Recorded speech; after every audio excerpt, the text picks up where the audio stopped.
रामचंद्र विचार करू लागलेले आहे.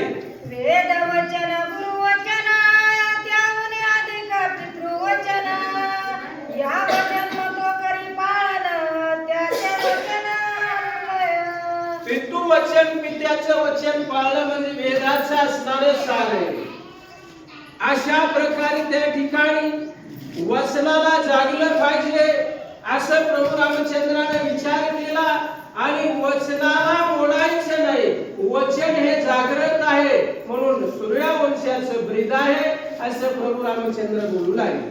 तुझे वचन त्यागिन सीता तुझे वचन त्यागिन जीविता परी वनवासाची या निश्चिताता मी सर्वथा त्यागिना. अशा प्रकारे प्रभू रामचंद्र बोलू लागले. वनवासाला जायचे आहे. सीता टाळीन अनेक असणारे टाळते पण मी टाळणार नाही असं प्रभू रामचंद्राने विचार केला आणि राजा दशरथाच्या समोर विचार मांडलेला आहे.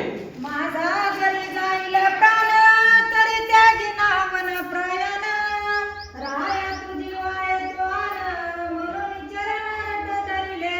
दृढ चरण धरले राम प्रभून त्या ठिकाणी राजा दशरथाचे म्हणले तुमचे आहे माझा प्राण गेला तरी चालेल पण वनवासाला जाण्याचा त्या ठिकाणी विचारच मी करणार आहे असं प्रभू रामचंद्र बोलू लागले. देवोनी रामाचे जीवन राज्य करी दीर्घर्दन कैकईने नागविले पूर्ण रामनितरांतरे. अशा प्रकारे कैकईने हा दर मानलेला आहे. कैकईच्या शब्दाला मान द्यायचा, राजा दशरथाचा अपमान करायचा नाही म्हणून त्या ठिकाणी जाणं असणारं निश्चित आहे. निश्चित ठरलेलं ते मागं पुढं पाय टाकलेला मागं घ्यायचा नाही असा विचार प्रभू रामचंद्र करू लागले.